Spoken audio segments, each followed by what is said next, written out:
বিসমিল্লাহির রহমানির রহিম। রিজিক নিয়ে সংক্ষেপে দুই একটি কথা বলবো, খুবই গুরুত্বপূর্ণ এবং শেষ পর্যন্ত শোনার চেষ্টা করবেন ইনশাআল্লাহ। বর্তমান সময়ে আয় রোজগার করা অনেক কঠিন হয়ে গিয়েছে, তাই না?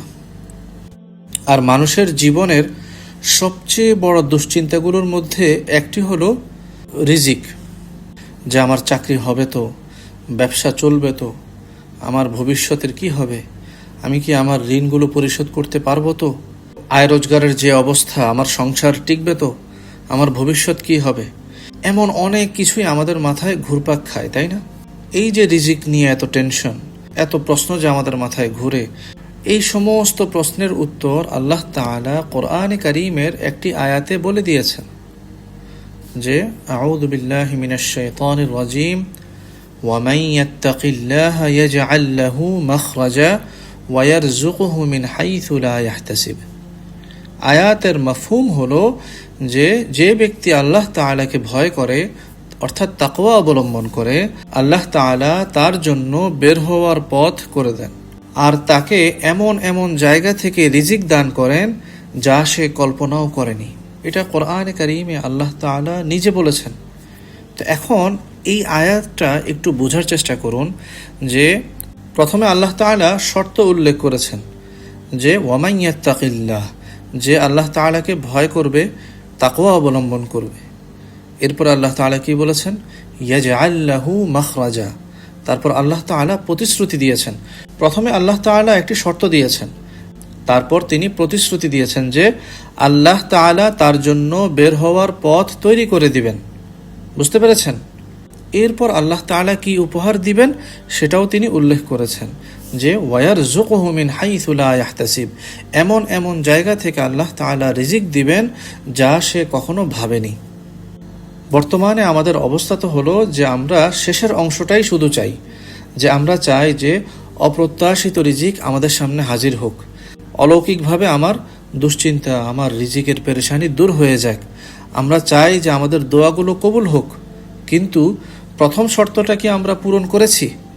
যে তাকওয়া শুধুমাত্র মুখে আল্লাহ তাআলাকে ভয় করি এটা শুধু বললেই হবে না, বরং তাকওয়া হলো যে একা থাকা অবস্থাতেও হারাম থেকে নিজেকে ফিরিয়ে রাখা, গুনাহ থেকে বেঁচে চলা, আল্লাহ তাআলার হুকুম আহকামগুলো মেনে চলা, কেউ না দেখলেও গুনাহ ছেড়ে দেওয়া, যে কেউ দেখতেছে না আমি গুনাহ করে ফেললাম, এমন না করে যে কেউ নেই তারপরও আমি আল্লাহ তাআলার ভয়ে গুনাহ করব না, ফরজ নামাজের গুরুত্ব দেওয়া। এরপর হলো কি হালাল উপার্জনের জন্য চেষ্টা করা, কষ্ট করা, মানুষের হক নষ্ট না করা। তো এটা হলো কি তাকওয়া। অনেক মানুষ বলে যে আমার রিজিকে কি নেই, বরকত নেই। কিন্তু প্রশ্ন হলো আমার জীবনে তাকওয়া কতটুকু আছে? আপনি আপনার নিজেকে জিজ্ঞাসা করুন যে আপনি কি ওয়ামান ইয়াত্তাকিল্লাহ, আপনি কি তাকওয়ার পথে আছেন? তাকওয়া অর্জনের জন্য আপনি কি চেষ্টা করছেন? মনে রাখবেন, আল্লাহ তাআলা কখনো তার প্রতিশ্রুতি ভঙ্গ করেন না, আল্লাহ তাআলা কখনো তার ওয়াদা ভঙ্গ করেন না।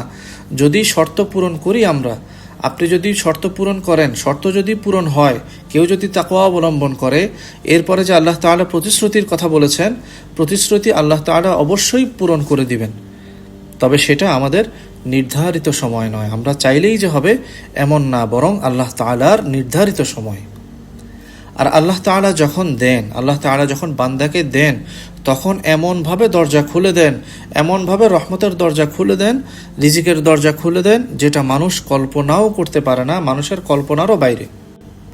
তো এই জন্য আজকে নিজের কাছে একটা প্রশ্ন করুন যে আমি কি শুধুমাত্র আল্লাহ তাআলার কাছ থেকে উপহার চাই? আমি কি আল্লাহ তাআলার কাছ থেকে চাই যে আল্লাহ তাআলা আমাকে শুধু দেখ, নাকি সেই উপহারের যোগ্য হওয়ার জন্য যে সমস্ত শর্তের কথা আল্লাহ তাআলা বলেছেন সেই শর্তগুলোও কি পূরণ করতে চাই? কোনটা? আগে তো আমাদেরকে শর্ত পূরণ করতে হবে, তাই না? তো এই জন্য মহাব্বতের মুসলমান ভাই ও বোন আমার, আসুন আমরা গুনাহ থেকে তাওবা করি, এই তাকওয়াকে জীবনের ভিত্তি বানাই। আল্লাহ তাআলা আমাদেরকে মুত্তাকি হওয়ার তৌফিক দান করুন, তাকওয়া ইখতিয়ার করার তৌফিক দান করুন। আল্লাহ তাআলা আমাদেরকে মাফ করুন। আমিন। আসসালামু আলাইকুম ওয়া রাহমাতুল্লাহি ওয়া বারাকাতুহু।